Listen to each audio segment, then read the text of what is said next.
Olá, olá, queridos ouvintes da Rádio Livros 934.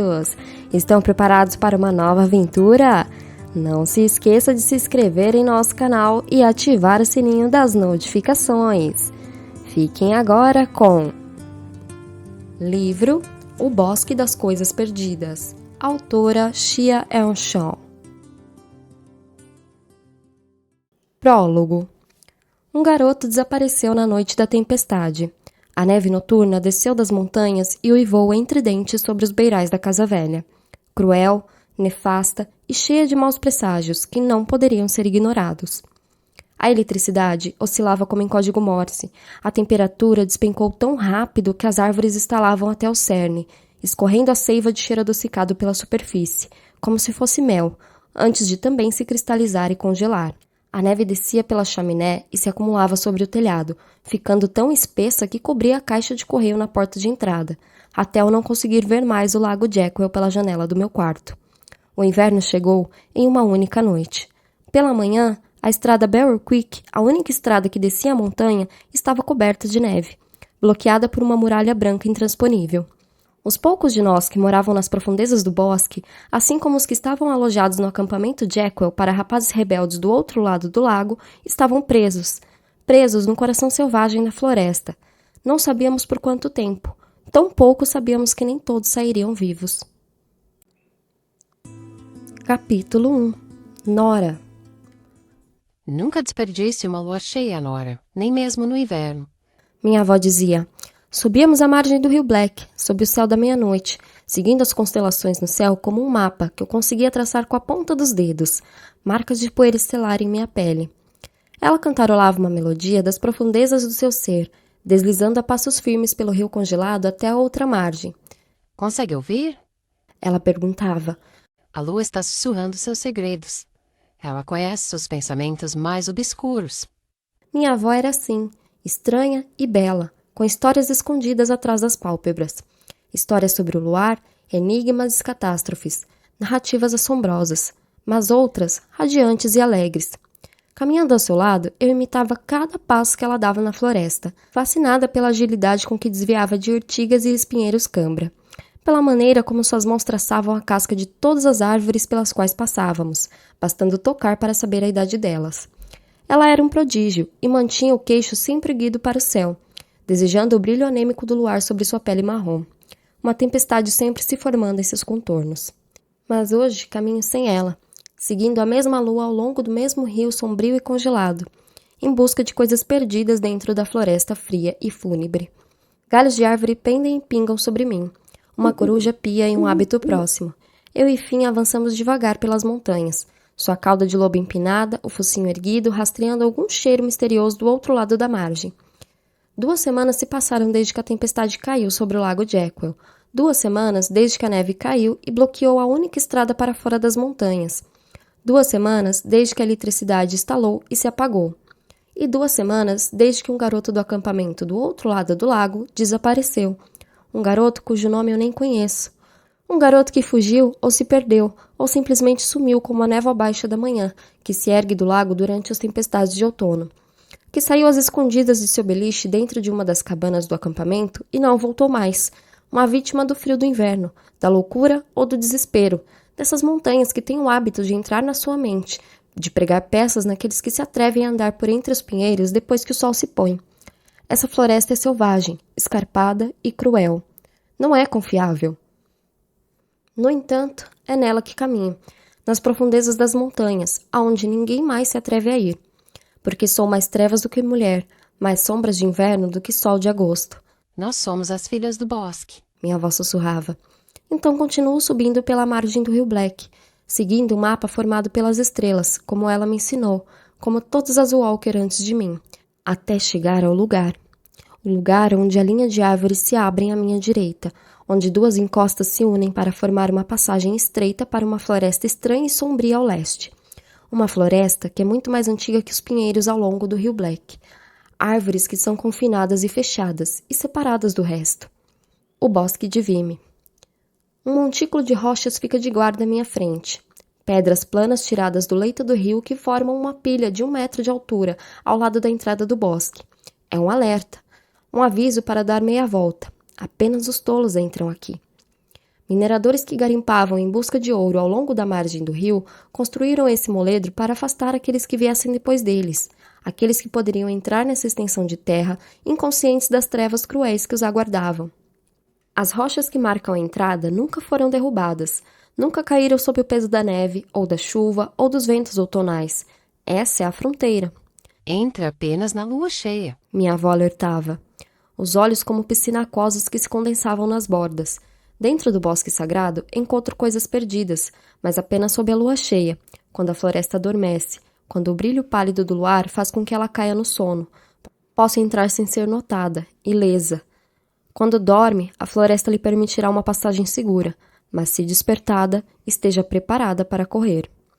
A cada mês, quando a lua cheia se ergue no céu, eu entro no bosque de Vimy, em busca das coisas perdidas que se escondem entre os galhos verdejantes e aos pés das árvores. Óculos de sol, chinelos de borracha, brincos de plástico baratos, em formatos de melancia, unicórnios e luas crescentes. Anéis de dedo do pé, anéis de compromisso dados a garotas por rapazes apaixonados. As coisas que se perderam no Lago de Echo nos verões passados voltam a ser encontradas nas florestas. Surgem como se a floresta as estivesse devolvendo. Mas às vezes, em uma lua cheia particularmente afortunada, encontro objetos muito mais antigos, coisas há muito esquecidas, cujos donos fugiram dessas montanhas um século atrás. Medalhões de prata e botões de prata, e agulhas de prata.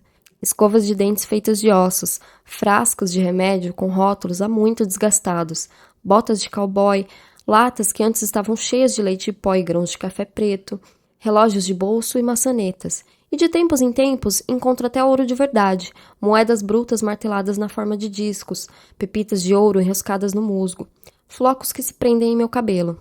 Coisas perdidas e encontradas. Por magia ou maleficência, essas coisas surgem no bosque, devolvidas.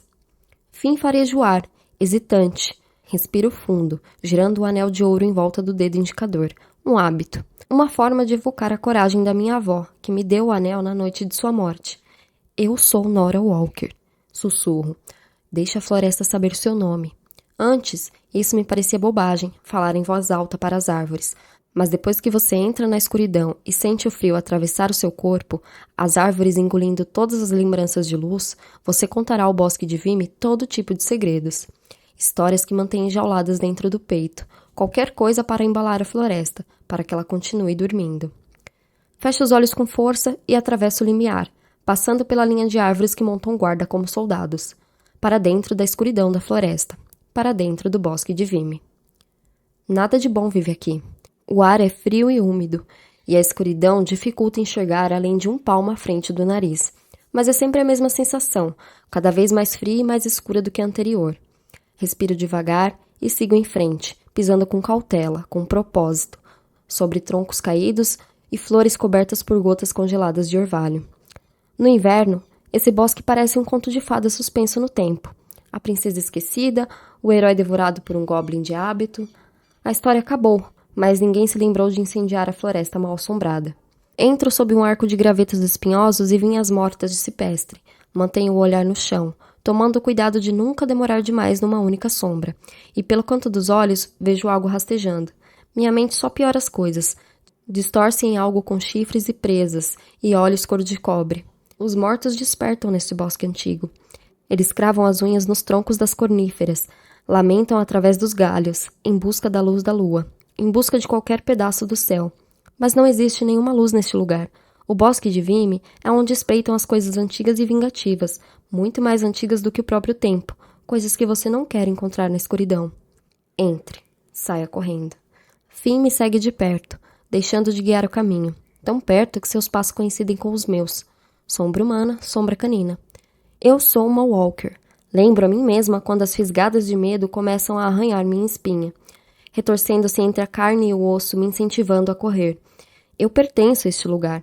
Embora eu não seja tão formidável quanto a minha avó, ou tão destemida quanto a minha mãe, o mesmo sangue corre em minhas veias, escuro como piche. O sangue que dá a todas as Walker nossa dádiva noturna, nosso lado sombrio, a parte de nós que é diferente, estranha, incomum.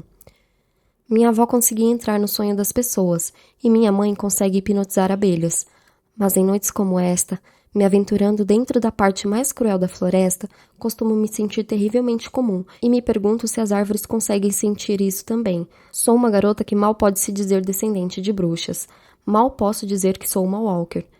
Mesmo assim, sigo em frente, espreitando a escuridão e espiando as raízes expostas através da neve, em busca de coisas escondidas presas em meio ao líquen e rochas. Algo reluzente e afiado, ou enferrujado pelo tempo. Algo feito pelo homem. Algo que vale o quanto pesa.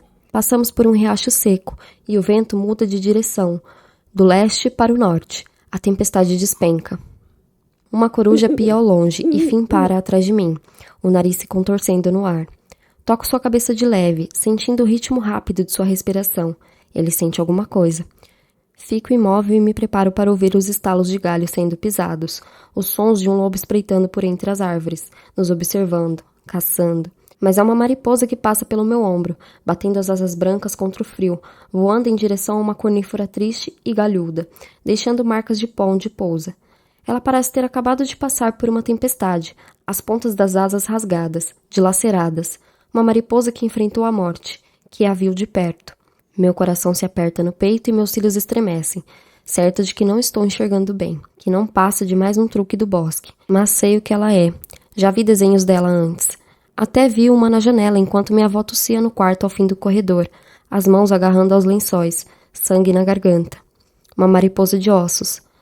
O pior tipo, a portadora de presságios e alertas, de agouros que nunca devem ser ignorados, de morte.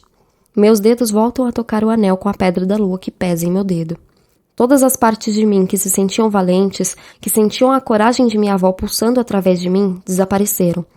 Aperto os olhos com força, mas a mariposa ainda está ali, zigue-zagueando entre as árvores. Não deveríamos estar aqui, sussurra Finn. Precisamos fugir. Tiro a mão da cabeça de Finn e meu coração dispara contra as costelas. Olho para trás, para a trilha estreita por onde entramos. Corre, corre, corre! Grito meu coração. Dou um passo cuidadoso para trás, para longe da mariposa, sem querer emitir nenhum som, mas ela circula pelo ar, se debatendo rapidamente por entre as árvores, chamada por alguma coisa. De volta à escuridão. O alívio me invade e meu coração recupera sua cadência. Mas então, Finn foge para longe de mim. Ele dispara ao redor de um toco de árvore morta e para dentro do arbusto, atrás da mariposa. Não! Exclamo alto demais, minha voz ecoando sobre a camada de neve e repercutindo através das copas das árvores. Mas Finn não para. Ele corre em meio a um conjunto de álamos galhudos e desaparece na escuridão, completamente. Merda, merda, merda. Se fosse qualquer outra coisa, um tipo diferente de mariposa, ou outro lobo que ele caçaria além das montanhas cobertas de neve, para voltar para casa em um dia ou dois, eu o deixaria ir. Mas a mariposa de ossos significa outra coisa, algo cruel, perverso e hostil. Então vou atrás dele. Sigo-o correndo até a parte mais profunda da floresta, passando por arvoredos que crescem em ângulos estranhos, onde minhas botas escorregam, onde minhas mãos pressionam troncos de árvores para me impulsionar à frente, e onde cada passo soa como um trovão contra o chão congelado. Estou fazendo muito barulho, demais. O bosque vai acordar, mas não diminuo o passo, não paro. Eu o perco de vista depois de 2 árvores caídas, e pequenas pontadas de dor me atravessam. Fim, por favor! Chamo em quase um sussurro, tentando manter a voz baixa enquanto sinto o ardor das lágrimas contra os olhos, turvando minha visão. O pânico salta em minha garganta e quero gritar, berrar o nome de Fim mais alto. Mas contenho esse impulso. Aconteça o que acontecer, não posso despertar o bosque, senão nem eu nem Fim sairemos daqui. E então o vejo, abanando o rabo, parado a alguns metros a um grupo de corníferas. Meu coração volta a bater. Ele nos trouxe para as profundezas do bosque de Vimy, para mais longe do que jamais estive, e a mariposa, com seu corpo esgarçado e suas asas brancas, com furos rasgados nas pontas, voa entre os flocos de neve que caem, vagarosa e inconstante, como se não tivesse pressa. Ela sobe em direção ao céu, um ponto branco em meio à escuridão das copas das árvores, e então desaparece na floresta. Dou um passo cauteloso em direção a Finn, e toco em sua orelha para impedir que ele saia correndo atrás dela outra vez, mas ele mostra os dentes, rosnando. O que foi? Pergunto baixinho. Ele levanta as orelhas. A respiração acelera enquanto inspira lufadas de ar e um rosnado baixo e gutural surge do fundo de seu peito. Tem alguma coisa ali. Uma fera ou uma sombra com garras curvas e olhinhos pretos sinistros. Um ser que a floresta abriga, um ser que ela esconde, algo que eu não quero ver. Meus dedos se contorcem e o pavor sobe pela minha garganta. Sinto o gosto de cinzas. Odeio essa sensação que cresce dentro de mim. Esse medo terrível. Sou uma walker. É de mim que as pessoas falam aos sussurros. Sou eu que provoco arrepios e pesadelos. Engulo em seco e tensiono a mandíbula, dando um passo à frente. A mariposa nos guiou até aqui, para algo além da minha visão. Observo a escuridão, em busca de olhos, de algo piscando entre as árvores. Mas não há nada. Abano a cabeça e solto o ar, prestes a me virar para fim, quando meu pé esquerdo encosta em algo no chão. Algo duro. Volto a olhar para baixo, tentando enxergar em meio à escuridão.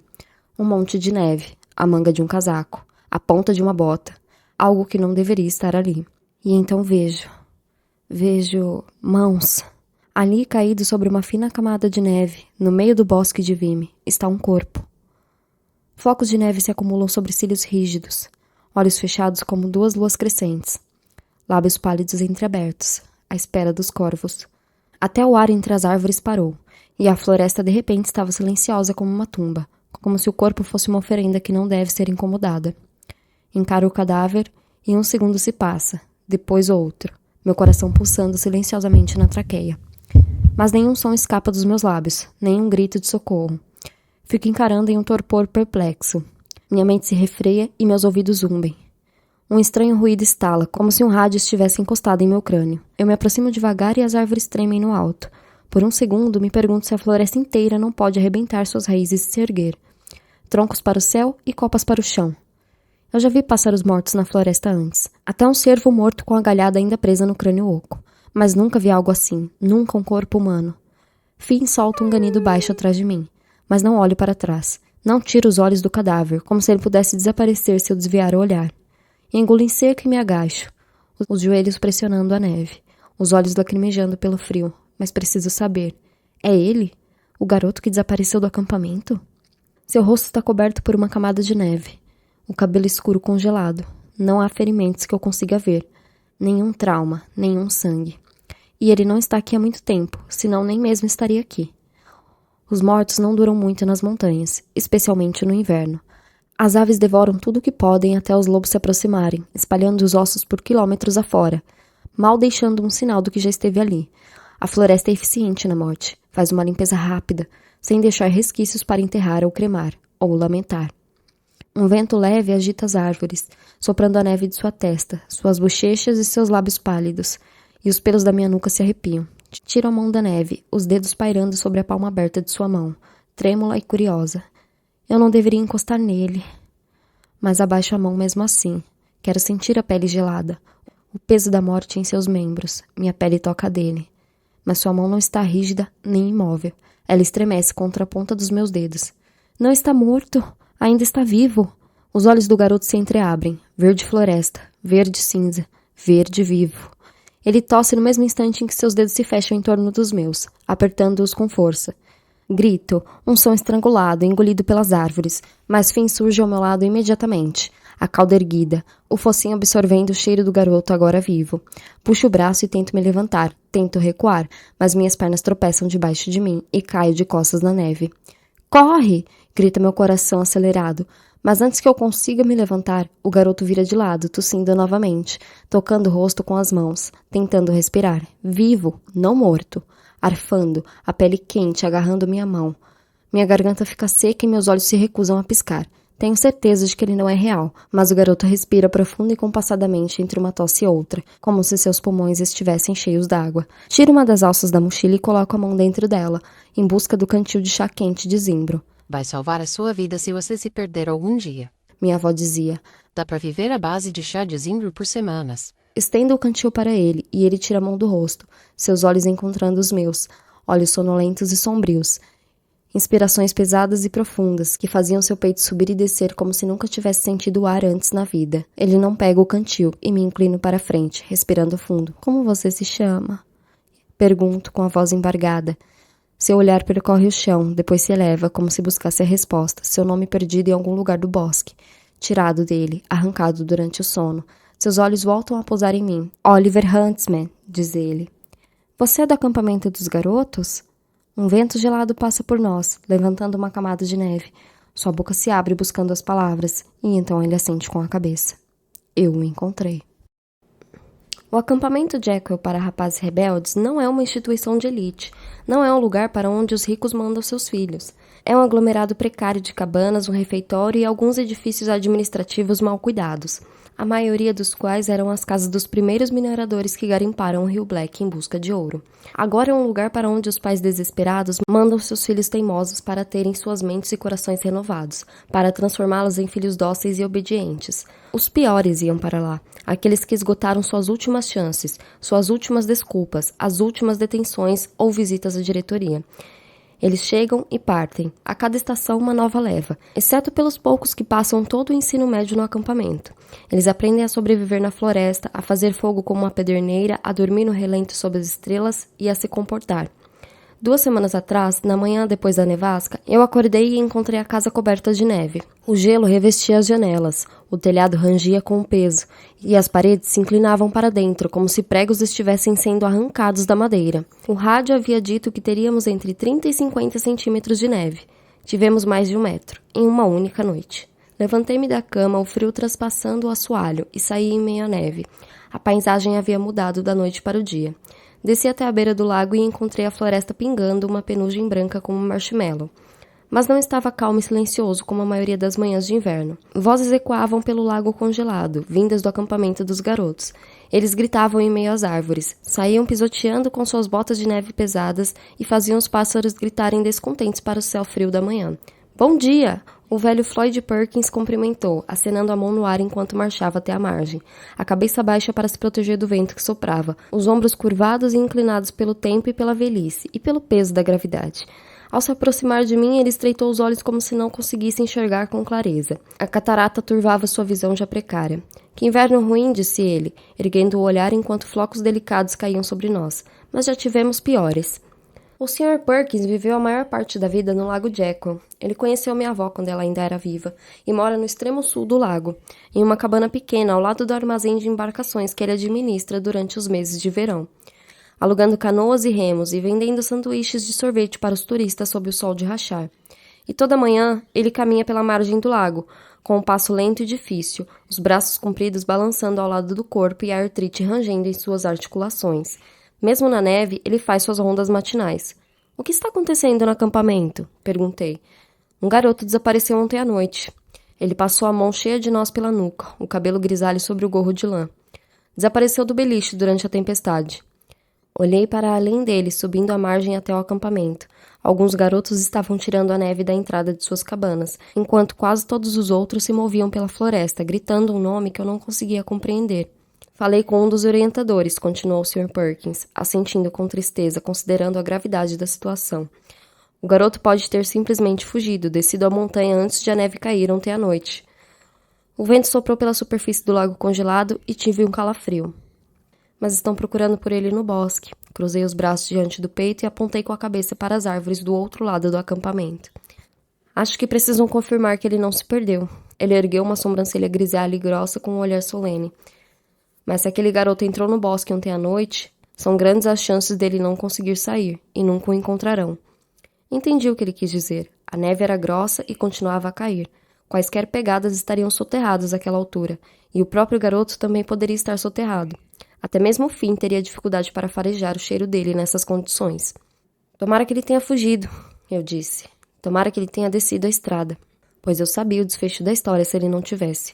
Por mais que os garotos do acampamento aprendessem as habilidades de sobrevivência na selva e como construir abrigos de neve sob as árvores, eu duvidava que algum deles poderia realmente sobreviver a uma noite de frio da floresta, durante uma nevasca, sozinho. O lago rangeu e estalou ao longo da margem, enquanto o gelo se assentava. E o Sr. Perkins perguntou, — A eletricidade de vocês caiu ontem à noite? Ele olhou para as árvores atrás de mim, onde ficava minha casa, escondida entre os pinheiros. Fiz que sim com a cabeça. — E a do senhor? — Também, respondeu ele, depois pigarreou. Vai demorar um tempo até a estrada ser limpa, até a energia voltar. Ele olhou para mim, e o suave estreitamento dos seus olhos e as rugas cobrindo sua testa fizeram-o me lembrar da minha avó. Estamos por nossa conta, concluiu. A única estrada que descia a montanha estava bloqueada, e a cidade mais próxima, Fairhaven, a 45 minutos de carro, era longe demais para ir a pé. Estávamos presos. O Sr. Perkins inclinou a cabeça para mim, um gesto grave, uma certeza de que este seria mais um inverno rigoroso, antes de continuar a subir a margem do lago em direção à marina, em direção ao ancorador e sua casa. Fiquei escutando os gritos dos garotos se dispersando entre as árvores. O céu estava escurecendo novamente, mais uma tempestade se preparando para cair sobre o lago. Eu sabia como a floresta podia ser implacável, inclemente. Se havia um garoto perdido lá dentro, ele dificilmente teria sobrevivido à noite. Ainda está escuro, o tipo mais profundo de escuridão, a escuridão do inverno. O garoto, Oliver Huntsman, me segue por entre as árvores, tropeçando em raízes, tossindo, respirando com dificuldade. Talvez ele não consiga sair do bosque de Vimy, talvez caia morto na neve atrás de mim. Ele para e se apoia em uma árvore, com o corpo trêmulo, então vou até ele e coloco um braço ao seu redor. Ele é mais alto do que eu e tem ombros largos, mas seguimos juntos pela escuridão. Ele tem cheiro de floresta, de verde. E quando alcançamos a borda do bosque de Vimy, ultrapassamos o limiar de volta para o campo aberto. Eu o solto e ele se curva para frente, segurando os joelhos e tentando tomar fôlego. Seus pulmões soltam um chiado estranho a cada respiração. Ele passou muitas noites sozinho aqui fora, na floresta, no frio, onde os barulhos rastejantes e arrepiantes de seres estranhos se escondem nas sombras, e o medo se torna uma voz no fundo da mente, importunando e percorrendo os pensamentos insones. Uma pessoa pode enlouquecer nessa floresta, enlouquecer completamente. Ao redor, o barulho de água correndo sobre a superfície congelada do rio Black é ao mesmo tempo calmante e sinistro. Oliver ergue os olhos para o céu da noite, boquiaberto, em êxtase, como se fizesse semanas que não via estrelas. Precisamos seguir em frente, digo. Seu corpo estremece, a pele pálida e suave. Preciso levá-lo para dentro de casa, para longe da neve e do vento. Ou ele ainda pode morrer de frio. Volto a colocar o braço ao redor dele, a mão em suas costelas, onde consigo sentir o movimento de cada respiração, e avançamos rio abaixo até o lago Jekyll se estender diante de nós, totalmente congelado. Onde estamos? Pergunta com a voz fraca, um tremor a cada palavra. Estamos quase na minha casa, digo a ele, e então, como penso que talvez signifique algo a mais para ele, por conta de sua memória borrada, acrescento: estamos de volta ao lago Jekyll. Ele não assente com a cabeça e seus olhos não demonstram nenhum reconhecimento. Ele não tem nenhuma lembrança deste lugar, não faz ideia de onde esteja. Minha casa está perto. Acrescento.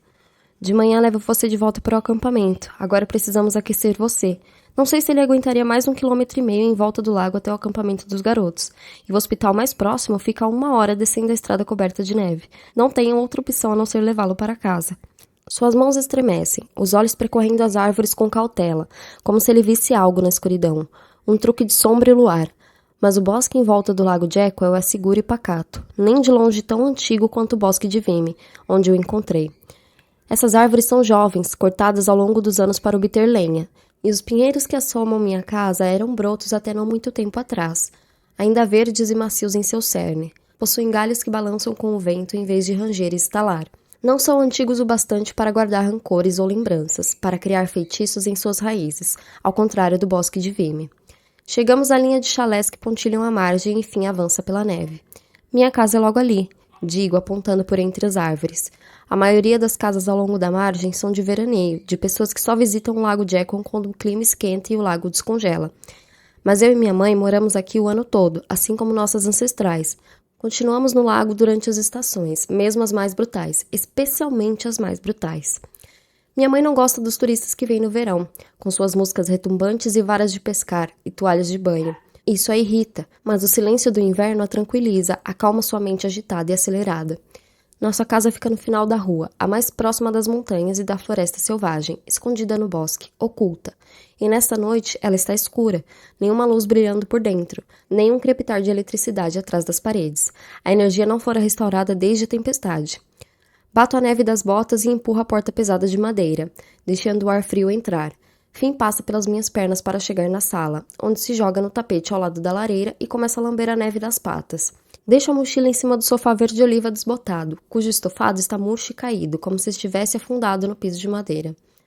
Vou acender o fogo, digo para Oliver, que ainda está tremendo na entrada, parecendo um garoto à beira da morte. Seus olhos parecem vazios como os de alguém que já consegue enxergar o outro lado apenas a centímetros de distância. Minha avó saberia as ervas certas, as melhores palavras para sussurrar junto à sua pele a fim de aquecer o frio instalado em seus ossos, para mantê-lo firme neste mundo antes que ele deslize para o outro. Mas ela não está aqui, e só conheço os mais ínfimos remédios, os feitiços mais básicos. Não é o bastante para invocar uma magia real. Cerro os dentes, sentindo uma velha dor conhecida, o peso da inutilidade que carrego no peito. Não tenho como ajudá-lo, e queria poder. Sou uma Walker cuja avó morreu cedo demais e cuja mãe preferiria esquecer o que realmente somos. Sou tão impotente quanto uma garota com qualquer outro sobrenome. Atiço as poucas brasas que ainda brilham entre as cinzas, reavivando as chamas de dentro da velha lareira, enquanto os olhos verde-jades de Oliver percorrem a casa devagar. As paredes de troncos, as vigas de madeira apodrecidas que pendem do alto, as cortinas florais desbotadas que guardavam um forte aroma de sálvia, queimada milhares de vezes dentro da casa para afastar os velhos espíritos teimosos. Mas os olhos de Oliver não se fixam nas cortinas nem nas paredes grossas. Em vez disso, perpassam a velha coleção de objetos que preenchem todas as prateleiras e cantos cobertos de teias de aranha da velha casa. Relógios de bolso antigos e óculos de aro fino, centenas de botões de prata em potes de vidro, colheres de prata com entalhes delicados e castiçais de prata com cera endurecida na base. Uma caixa de joias ornamentada com ouro, guardando nada além de poeira. Todas as coisas que encontramos dentro do bosque de Vimy ao longo dos anos. Coisas que não vendemos em Forhaven para um homem chamado Leon, que é o dono de uma rara loja de antiguidades. Essas são as coisas que possuem significado e das quais não consigo me desfazer, que me fazem companhia, aquelas que guardam memórias, as histórias que elas contam quando as seguramos na palma da mão. Assim como a maioria das mulheres Walker antes de mim, sou uma descobridora de coisas perdidas. E parado no batente está um garoto chamado Oliver Huntsman, minha descoberta mais recente. Capítulo 2. Oliver. Seu cabelo escuro e comprido está preso em uma trança atrás das costas, como um rio entrelaçado. Ouvi falar sobre ela, a garota que mora do outro lado do lago. Os garotos no acampamento dizem que não se pode confiar nela. Dizem que dá para ver sua sombra no telhado da casa durante a lua cheia, fazendo feitiços malignos sob o céu salpicado de gelo. Dizem que ela descende da floresta, que é uma Walker, e todas as Walkers são bruxas. Sua casa fica escondida entre as árvores, um casebre com cheiro de terra, grama e madeira. Um lugar que poderia facilmente atrair João e Maria com a promessa de doces, onde encontrariam seu fim entre suas paredes. Assim como eu. Ela atravessa a sala com a leveza de um pássaro, seus pés mal fazendo barulho sobre o assoalho velho de madeira. Pequenas nuvens de poeira se erguem em volta de seus pés. Estou na casa de uma bruxa. O que aconteceu? Pergunto, tentando flexionar os dedos, mas eles estão congelados. O frio me percorrendo como a água de torneira no inverno. Cristais de gelo se formando em cada articulação. Meus pensamentos vão e vêm, confusos. Todas as memórias estão brancas como a neve, reluzentes, ofuscantes e doloridas de olhar. Encontrei você na neve, Nora responde, ajoelhando-se ao lado da lareira. Ela se move com rapidez, com habilidade, usando as mãos para colocar mais toras nas chamas, sem se crispar em momento nenhum quando as faíscas tocam sua pele. Ando até o meio da sala, as botas deslizando pelo chão, mais perto do calor do fogo, e volto os olhos para a janela, onde a neve rodopia contra o vidro, desejando que minha mente se lembre. Acordei no bosque, vejo a sombra de uma garota acima de mim, seus dedos delicados tocando minha pele. Mas isso parecia ter sido dias atrás, as horas se arrastando, derretendo lentamente como a neve instalada em meus ossos. Que dia é hoje? Pergunto. Chamas se acendem de repente sobre a madeira seca, emitindo uma rajada de calor, e ela faz sinal para eu me sentar em uma pequena poltrona de frente para o fogo. Obedeço tirando as mãos dos bolsos do casaco e estendendo-as na direção da lareira. Quarta-feira, ela responde, seus olhos castanhos fitando os meus apenas por um instante, como se temesse o que encontraria ali, ou o que eu encontraria nos dela. Minhas mãos doem quando cerro os punhos, a circulação voltando em ondas dolorosas. Quarta-feira, penso. Mas isso não quer dizer nada. Eu deveria ter perguntado a semana, o mês, o ano até. Meus pensamentos crepitam devagar através das sinapses. Não consigo me lembrar dos momentos que me trouxeram até aqui, que me levaram àquela floresta, deitado de costas, a neve caindo em um ritmo lento e contínuo, me enterrando vivo. A garota entra na cozinha e cantarola algo baixinho, como se achasse que não consigo ouvi-la. É uma melodia suave, uma canção de ninar, talvez, lenta e trágica. Mas então seus olhos encontram os meus e ela para. Baixo o olhar, calor cobrindo minhas bochechas, e ouço seus passos atravessarem a sala. Beba isto, ela diz, estendendo uma caneca de porcelana vermelha, cheia até a borda com chá quente. Vai aquecer você. Ela acena para mim com a cabeça e pego a caneca com as mãos trêmulas, enquanto o cheiro de algo forte e pungente sobe com o vapor. Beba isto, como aquilo, Alice na toca do coelho. É de lá que eu voltei? País das Maravilhas ou Terra do Nunca? Ou um lugar muito pior, com mais monstros do que bolos de limão e canções de finais felizes? Você ainda corre o risco de hipotermia, ela acrescenta com os lábios contraídos. mas está melhor do que pensei. Não me sinto em um bom estado, como se nunca mais fosse me aquecer, como se ainda conseguisse sentir as raízes das árvores crescendo dentro dos meus ossos e que elas logo vão me dilacerar, rasgando minha pele e cravando espinhos através dos meus olhos. Eu me sinto cavernoso, uma casca de quem eu costumava ser. Seguro a caneca do chá perfumado nas mãos, desejando algo mais forte. Um copo de café preto, talvez, algo com acidez, denso como piche. Mas tomo um gole do chá sem reclamar, me crispando com um sabor amargo. Ela me observa terminar de bebê-lo com suas pequenas sardas se apertando ao longo da ponte do nariz. Não são sardas que duram o ano todo, são apenas lembranças dispersas de estações mais quentes e dias passados sob o sol. Ela tira a caneca vazia das minhas mãos, o olhar ainda cauteloso, triste até, com os dedos roçando nos meus, dedos brancos e pálidos. Há algo de selvagem nela, uma certa brutalidade. Aquele olhar que às vezes você encontra quando está dirigindo por um atalho durante a noite e um animal cruza seu caminho, os olhos assustados iluminados pelos faróis. Aquele olhar firme de uma criatura que é mais livre do que você jamais poderia compreender. Mais uma vez, um nó de medo começa a se apertar dentro de mim. Ela é a garota que vive do outro lado do lago. Uma garota da qual se deve manter distância, a qual se deve evitar. Ela vai enfeitiçar você, encantar você, jogar você no fogo só para ver sua pele ser arrancada de seus ossos. Mas ela não me olha com maldade, com uma necessidade feroz de matar. Ela me resgatou e me trouxe de volta. Ela segura a xícara vazia na mão e sua boca se abre, o olhar fixo no chão sob meus pés. Ouço o estranho barulho de água batendo na madeira. Um pingo após o outro. Ela toca a manga do meu casaco e percebe que está completamente ensopada, como se eu fosse feito de gelo e agora estivesse derretendo, formando uma poça no chão. Precisamos tirar você dessas roupas molhadas. Ela me diz, um relance de urgência nos olhos, na respiração. Concordo com a cabeça, com o cérebro avançando no piloto automático, o frio esvaindo qualquer capacidade de protestar. Ao lado do fogo, tiro o casaco, a camisa de manga comprida e a calça jeans. Se fosse qualquer outro dia, se minha mente estivesse lúcida e afiada, eu me sentiria estranho ficar apenas de cueca com o corpo tremendo e os dentes cerrados na frente de uma garota que nem conheço. Mas o frio é tudo que sinto, tudo que me resta. Seus olhos perpassam os meus, parando por meio segundo antes de desviarem, fingindo não encarar, fingindo não corar. Volto a me sentar na poltrona, e ela coloca o pesado cobertor de lã do sofá sobre meus ombros, depois pendura minhas roupas molhadas em cima da lareira para secarem. Elas estão com um cheiro de pinheiro, vento e mata selvagem. Um cheiro difícil de descrever. A menos que você tenha caminhado pela floresta e voltado com ele em seu cabelo e nas fibras de suas roupas. É como se o bosque tivesse me seguido. Em meu encalço como a fumaça de uma fogueira. De manhã levo você de volta ao acampamento. Ela diz, agora olhando para o fogo e esfregando as palmas das mãos. Estavam procurando por você. Por quanto tempo fiquei desaparecido? Pergunto, sem rodeios. Ela morde o lábio inferior, revelando uma fileira de dentes brancos, e a sensação é que estou vendo ela demais. Como se encarasse de muito perto, observando cada tremor e movimento de seus olhos escuros. Desde a tempestade, ela diz por fim, tirando as mãos de perto do fogo. 2 semanas. A sala sai de foco, oscila por um momento, depois volta ao lugar. 2 semanas? 2 semanas inteiras? Abano a cabeça. Não pode ser, murmuro piscando os olhos para não cair da cadeira. Eu teria morrido lá se eu tivesse desaparecido por tanto tempo. Mas não morreu. Ela responde e se aproxima da janela, com seu reflexo encarando-a de volta, cabelos escuros e olhos opacos. Talvez o bosque tenha protegido você. Não entendo o que ela quer dizer, e uma lufada de vento balança a casa, fazendo a poeira cair das vigas no alto. Todos no acampamento acham que você tentou fugir. Não fugi, mas não digo isso, porque não sei explicar como fui parar naquela floresta escura, onde apenas rajadas de luz me alcançavam na escuridão infinita, onde as árvores balançavam com longos braços de esqueletos se movendo em um balé macabro, o vento sendo a única música que enchia meus ouvidos, sempre o vento, frio, cortante e cruel.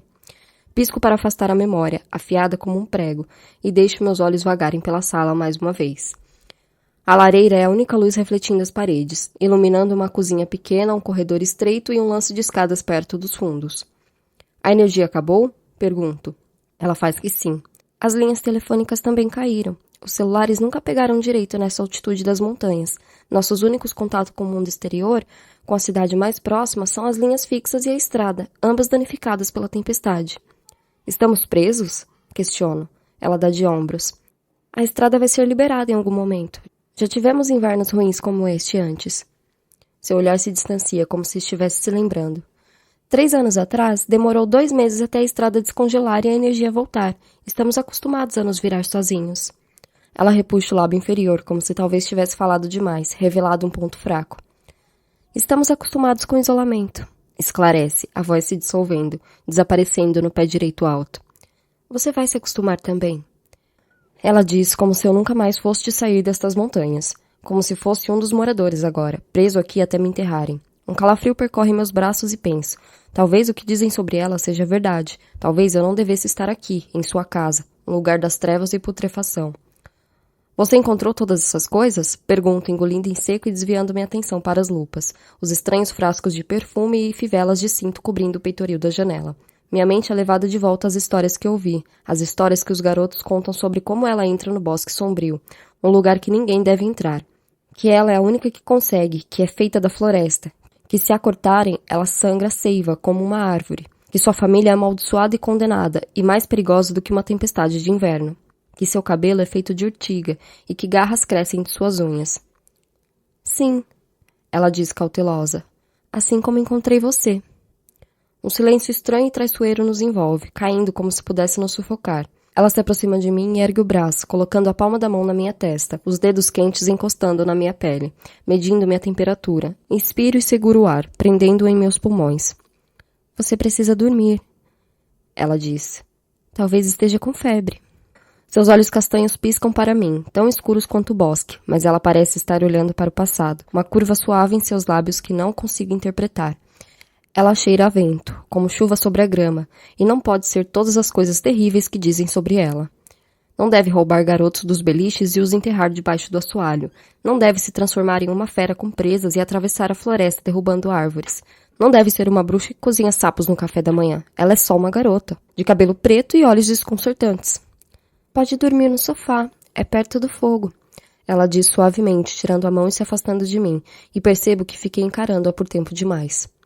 Lá fora, o céu está escuro, sem nenhum sinal de luz. Não faço ideia de que horas são ou quanto tempo falta para o alvorecer. Talvez minhas memórias voltem quando eu sentir o sol da manhã no rosto, quando as sombras forem afugentadas para os seus cantos escuros cobertos de pó. Obrigado, digo, sendo tomado pelo sono. Ela coloca um travesseiro e mais 2 cobertores no sofá, sorrindo, antes de se virar para a escada, com um lobo seguindo atrás dela. Ela para no primeiro degrau, como se tivesse esquecido de algo. Amanhã você vai se sentir bem de novo, amanhã não vai se lembrar do bosque, amanhã não vai se lembrar nem de mim, pensei que ela diria. Mas ela não fala nada, e uma mecha de cabelo cai sobre seus olhos logo antes dela começar a subir a escada. Fico escutando seus passos, pequenas depressões na madeira, o rangido do forro acima de mim, e me sinto perturbado, sozinho. Uma estaca de incerteza se cravando em meus pensamentos. Estou na casa da garota que mora do outro lado do lago, a garota em quem não se pode confiar. Seu nome surge em meu peito, o nome sussurrado pelos outros garotos do acampamento, quando contam histórias sobre ela até tarde da noite nos beliches. Histórias para assustar e dar medo. O nome que ressoa em meus ouvidos agora. Nora Walker, a garota com o luar nas veias.